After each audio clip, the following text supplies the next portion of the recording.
வல்வெட்டி துறையில் sea view, boating, party hall, luxury rooms, Indian restaurant, village hotel யத்னா, northern point. America, Israel மற்றும் Iran இடையிலான மோதல் தீவிரமடைந்து வரும் சூழலில் பழிவாங்கும் நடவடிக்கைகள் குறித்து ஈரானுக்குள் தீவிர பிரச்சாரங்கள் முன்னெடுக்கப்படுவதாகவும் அதனுடன் தொடர்புடையதாக கூறப்படும் இந்த வெளியீடு உலக நாடுகளின் கவனத்தை ஈர்த்துள்ளதாக வெளிநாட்டு ஊடகங்கள் தெரிவித்துள்ளன. டெஹ்ரானில் இருந்து வெளியாகும் அதிகாரப்பூர்வ ஹாம்சர் ஃப்ரீ நாளிதழ் தன்னுடைய இணையதளத்திலும் அச்சுப்பதிப்பிலும் வெளியிட்டதாக கூறப்படும் தகவல் வரைபடத்தில் பழிவாங்கல் மிக விரைவில் வருகின்றது. இது எங்களது தேசத்தின் விருப்பம், இது நிச்சயம் நிறைவேற்றப்படும் என்ற ஆக்ரோஷமான வாசகம் இடம்பெற்றுள்ளதாக தகவல்கள் தெரிவிக்கின்றன. அத்துடன் அமெரிக்க அதிபர் டொனால்டு டிரம்ப், இஸ்ரேல் பிரதமர் பெஞ்சமின் நெத்தன்யாகு மற்றும் சில முக்கிய ஐரோப்பிய நாடுகளின் தலைவர்கள் உள்ளிட்ட மொத்தம் 13 உலக தலைவர்களின் புகைப்படங்கள் அந்த வரைபடத்தில் இடம்பெற்றுள்ளதாகவும் கூறப்படுகின்றது.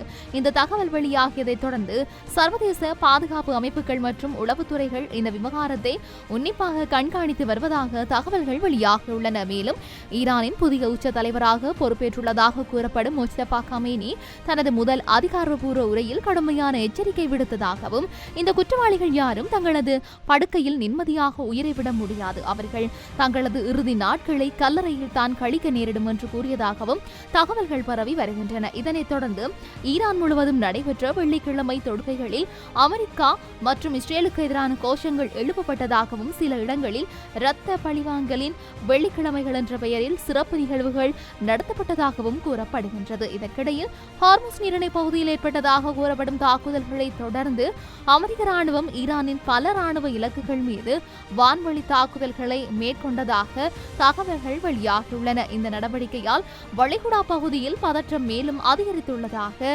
சர்வதேச அரசியல் ஆய்வாளர்கள் கருத்து தெரிவித்திருக்கிறார்கள். இதுகுறித்து அமெரிக்க அதிபர் டொனால்டு டிரம்ப், ஈரான் எங்களது தலைவர்களை குறிவைக்க முயன்றால் அதற்கு மிக கடுமையான பதிலடி வழங்கப்படும் என்று சொல்லியும் எச்சரித்ததாக கூறப்பட்டு இருக்கின்றது. இந்த சம்பவங்கள் அனைத்தும் மத்திய கிழக்கில் நிலவும் பாதுகாப்பு சூழலை மேலும் பதற்றமடைய செய்திருக்கிறதாக கூறப்பட்டிருக்கிறது. எனினும் இந்த விவகாரம் தொடர்பாக வெளியாகியிருக்கிற பல முக்கிய கூற்றுக்கள் சுயாதீனமாக உறுதிப்படுத்தப்படாதவை என்பதால் அவற்றை உறுதிப்படுத்தப்பட்ட உண்மைகளாக அல்லாமல் சரிபார்ப்பு தேவைப்படும் தகவல்களாகவே அணுகுவது அவசியம் என்றும் தெரிவிக்கப்பட்டிருக்கின்றது. இவை எப்படி இருக்கு?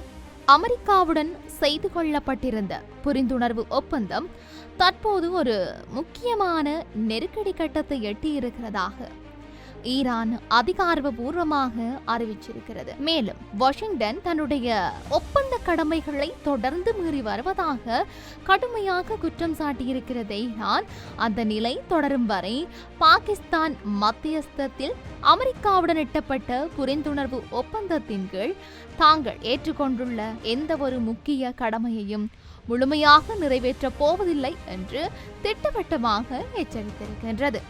இந்த அறிவிப்பு ஏற்கனவே மத்திய கிழக்கில் நிலவி வரும் பாதுகாப்பு பதற்றம், கடல் போக்குவரத்து நெருக்கடி மற்றும் அமெரிக்கா ஈரான் இடையிலான இராணுவ மோதல்கள் அதிகரித்து வரும் சூழலில் வெளியாகியிருப்பதால் சர்வதேச அரசியல் வட்டாரங்களின் கவனத்தை மீண்டும் அந்த பிராந்தியத்தின் மீது திருப்பியுள்ளது.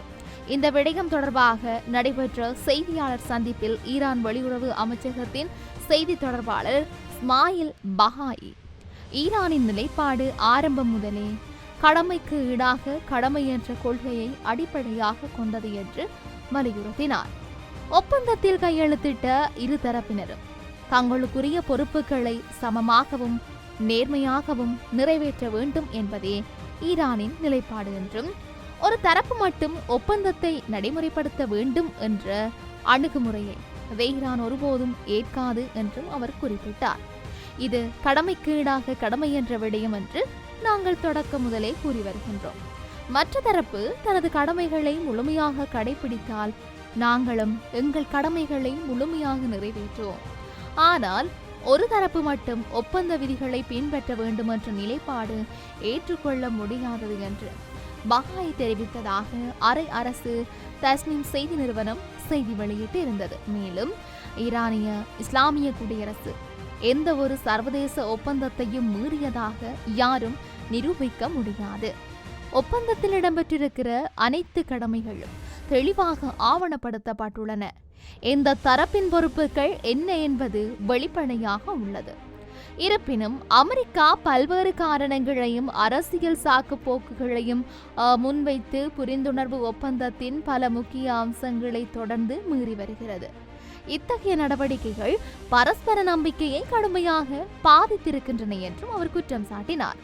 அமெரிக்கா தன்னுடைய ஒப்பந்தத்தை பொறுப்புகளை தொடர்ந்து புறக்கணிக்கும் வரை அதற்கு பதிலடியாக ஈரானும் தாங்கள் ஏற்றுக்கொண்ட சில முக்கிய கடமைகளை நடைமுறைப்படுத்துவதிலிருந்து விலகி நிற்கும் என்று பஹாய் மேலும் எச்சரித்தும் இருக்கின்றார். ஒப்பந்தம் ஒருதலைபட்சமாக அமல்படுத்தப்பட முடியாது என்றும் பரஸ்பர நம்பிக்கையும் சமமான பொறுப்புணர்வும் இருந்தால்தான் அதன் நோக்கம் நிறைவேறும் என்றும் அவர் வலியுறுத்தினார். இதன் மூலம் ஒப்பந்தத்தை காப்பாற்ற வேண்டிய பொறுப்பு இரு தரப்பினரிடமும் சமமாக இருப்பதாக ஈரான் வலியுறுத்தியிருக்கிறது. இந்த அறிவிப்பு வெளியாகிருக்கிற சூழல்ல தெஹ்ரான் மற்றும் வாஷிங்டன் இடையிலான அரசியல், பாதுகாப்பு மற்றும் இராணுவ பதற்றம் மீண்டும் உச்சக்கட்டத்தை நோக்கி நகர்ந்து வருவதாக சர்வதேச அரசியல் ஆய்வாளர்கள் கருதியிருக்கிறார்கள்.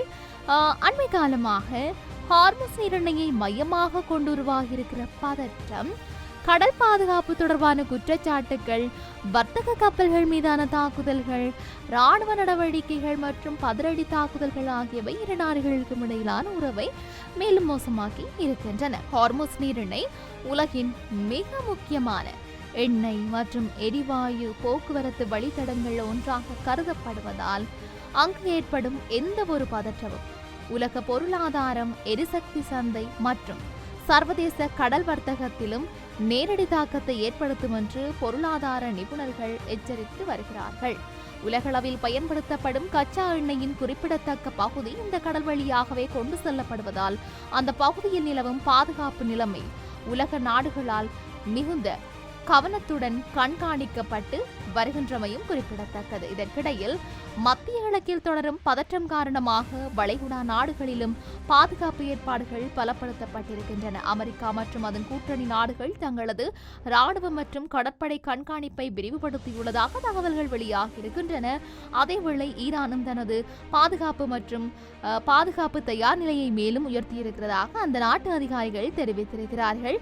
இந்த பதற்றமான சூழ்நிலையில் பிராந்திய பாதுகாப்பு, சர்வதேச கடல் வர்த்தகம், எரிசக்தி விநியோகம் மற்றும் உலகளாவிய பொருளாதார நிலைத்தன்மை ஆகியவற்றில் ஏற்படக்கூடிய தாக்கங்கள் குறித்து உலக நாடுகள் தொடர்ந்து கவனம் செலுத்தியும் வருகின்றன. ஐக்கிய நாடுகள் சபை உள்ளிட்ட பல சர்வதேச அமைப்புகளும் பதற்றத்தை தணிக்கும் வகையில் அனைத்து தரப்பினரும் கட்டுப்பாட்டுடன் செயல்பட்டு பேச்சுவார்த்தை மற்றும் தூதரக முயற்சிகளுக்கு முன்னுரிமை வழங்க வேண்டும் என்று சொல்லி தொடர்ந்து வலியுறுத்தியும் வருகின்றன. அதேவேளை தற்போதைய சூழ்நிலை மேலும் தீவிரமடைந்தால் அது மத்திய கிழக்கை மட்டுமல்லாது உலகளாவிய பாதுகாப்பு, பொருளாதாரம் மற்றும் எரிசக்தி விநியோக சங்கிலியையும் பாதிக்கக்கூடும் என்ற அச்சமும் சர்வதேச அரசியல் மற்றும் பாதுகாப்பு ஆய்வாளர்களிடையே அதிகரித்து வருகின்றது. இதனால் அமெரிக்கா மற்றும் ஈரான் இடையிலான அடுத்த கட்ட நகர்வுகள் உலக நாடுகளால் உன்னிப்பாக கவனிக்கப்பட்டு வருகின்றமையும் குறிப்பிடத்தக்கது.